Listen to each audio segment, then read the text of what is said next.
Earlier this evening, the Texas governor race for Beto O'Rourke and Greg Abbott. They're calling the race for Greg Abbott with 55% of the vote, and he is the projected winner of the state of Texas, keeping his seat for a third term.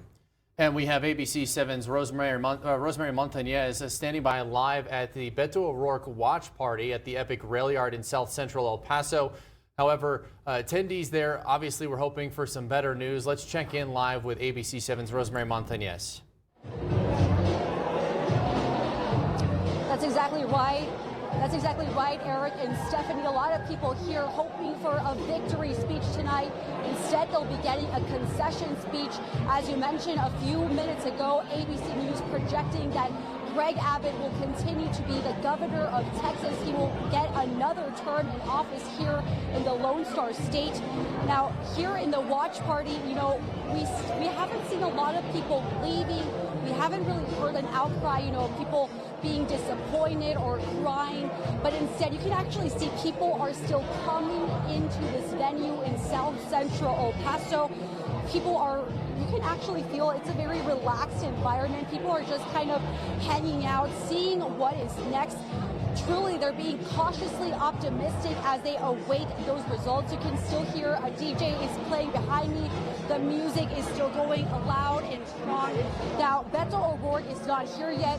Campaign officials saying that we're set to hear from him in the next few minutes. This really has been an uphill battle for this campaign. They wanted to bring back home the victory tonight, but of course that did not happen today. Beto was here earlier at one polling site. Let's take a listen to what he said. I'm back in my hometown to thank the people who first gave me an opportunity to serve in public office. And it just feels wonderful to be back home with family, with friends, and with the voters here in El Paso. Beto O'Rourke set to take the stage any minute now. You can actually see the lights went a little dim right now, but the campaign, the Beto O'Rourke campaign, really putting up a fight this time around. They wanted to bring home that victory, of course. They really were trying to get the people, the young voters, the Latinos across the state, working until the very last minute. But of course, it was not enough for the Beto O'Rourke campaign. But a lot of people here are still feeling very inspired by this entire campaign. Of course, we'll continue to update you as we are waiting for Beto O'Rourke. For now in South Central, Rosemary Montañez, ABC 7. All right, Rosemary, thank you. And voters in New Mexico are also weighing in on who should be governor of that state. Republican Mark Ronchetti is challenging incumbent Democratic Governor Michelle Lujan Grisham. You can see the results here with just 1% of the precincts reporting, but look at the vote totals. That's much higher than what we've been seeing throughout the night earlier. Michelle Lujan Grisham, the incumbent, with 53% of the vote right now, leading by 9 points over Mark Ronchetti, with a little more than about 40,000 plus votes ahead of Ronchetti. Also, this seat representing New Mexico's 2nd district is up for grabs. Democrat Gabe Vasquez taking on incumbent Republican Congresswoman Yvette Harrell. You can see these results here. 62,000 votes in favor of Gabriel Vasquez, the former Las Cruces city councilman, with 53% of the vote. He's 6 points currently ahead of Yvette Harrell, who is the incumbent Republican, with 47%. And Gabe Vasquez is currently holding a watch party in downtown Las Cruces. ABC 7's Jason McNabb is there with our New Mexico mobile newsroom.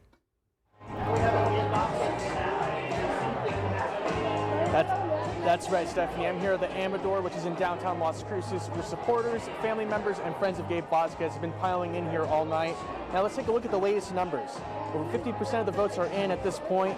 Vasquez currently stands at just under 55% with 58,000 votes cast. Now we'll take a look at New Mexico's 2 biggest counties, Bernalillo, which holds Albuquerque, the state's largest city, and Doña Ana, which holds the state's 2nd largest city, Las Cruces.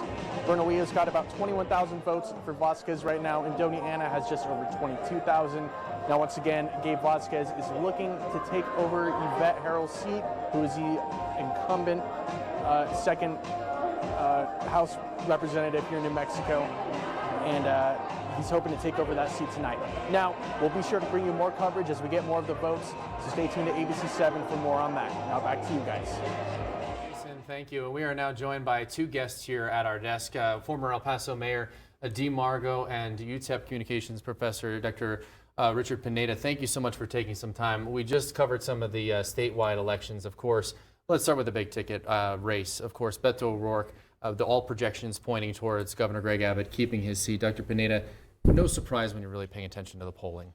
Not really. I mean, I think that the governor was in charge from the primary on, and that's really it, Eric. It's a game of numbers. And so the Republican voters in the state of Texas really overwhelmed Democrats, and O'Rourke couldn't register enough new voters and couldn't get enough momentum moving on any of those issues. Did you see how the race looked for him in the Rio Grande Valley? Because that was a big talker throughout the entire election, was getting the Latinos in the Rio Grande Valley to turn out. So right now we can't look precinct by precinct in the valley, but the turnout there does look like it favored Abbott. I think the real test case for how we look at what happens tomorrow is going to be Harris County, which had been solidly blue, and tonight looks like it's trending red, including the county commissioner down there, or the county judge who was popular up through the re-election process. So I do think that some of the states areas that had traditionally been solidly blue may actually be moving purple. You've been in politics, obviously, for quite some time, former El Paso mayor here, but also at the state level as well. No Democratic candidate has won a statewide election since 1994 in the state of Texas. Obviously, this appears to be a trend that's continuing at some of the highest levels. Do you see any potential slippage at any point? Not at this juncture, and I also think a contributing factor is the fact that we're no longer doing straight ticket voting. That's why the Rio Grande Valley is starting to, if you're not going to go red, you're going to go purple. But I think that there's a lot to do with that. That was something I always thought needed to be done to have balance along the border. So I think that's a contributing factor, and that was, that affected Beto and any other Democrat. I think it said a lot also that Governor Greg Abbott held a watch party tonight in McAllen, also once again showing that he had support along the border. Well, remember the McAllen mayor was elected as a Republican, which was, although it's still nonpartisan, he was a declared Republican. So there's a lot of changes down there, and I think it just allows people the benefit of not having straight ticket voting allows people to vote for the person and to be an informed voter, which is the real critical key to that. And we're just getting word that Governor Greg Abbott is speaking right now his victory speech. Let's listen in live his watch party in McAllen, Texas. We must treat it like the crime that it is, and that is murder. And I have jumpstart that process by declaring that the Mexican drug cartels are terrorist organizations, and we are going after them. Texans have demanded a more secure border. And what I think is going to happen tonight when all is done, the new Republican Congress they have promised to do their job to secure the border. We must hold them to their promise. They must reinstate the Remain in Mexico policy and go back to building our border wall. They must reimburse the state of Texas for every penny that we spent doing the federal government's job to secure the border. And they should defund the 87,000 IRS agents that Joe Biden tried to put in place and use that money to hire 87,000 Border Patrol agents so they can secure our border. Speaking of which, we have tonight with us some members of the National Border Patrol Council. Wherever you guys are, they're over here. Thank you guys for what y'all are doing on the border. We appreciate you guys. But listen, where and if Congress falls short, Texas must continue our unprecedented efforts to secure our border. So listen, tonight, Texans sent a very resounding message. They want to keep Texas the beacon of opportunity that we have provided over the past 8 years. A Texas where working families can flourish. A Texas where students can be prepared and inspired for college or for a career. A Texas that supports our law enforcement officers and our military. A Texas where we safeguard our fundamental freedoms. And a Texas where everybody has a path to prosperity. All of that is possible in Texas. So once again, I want to thank everybody who made tonight possible. Listen, we have quite literally the best campaign staff in the history of the state of Texas. They ran a strong, tough, good campaign, and they're incomparable in the history of our state. At the same time that our campaign staff was working, we had the people who serve in the governor's office working around the clock, serving you, the people of Texas. And so we can both serve the people of Texas and run a solid campaign at the same time and win at doing both.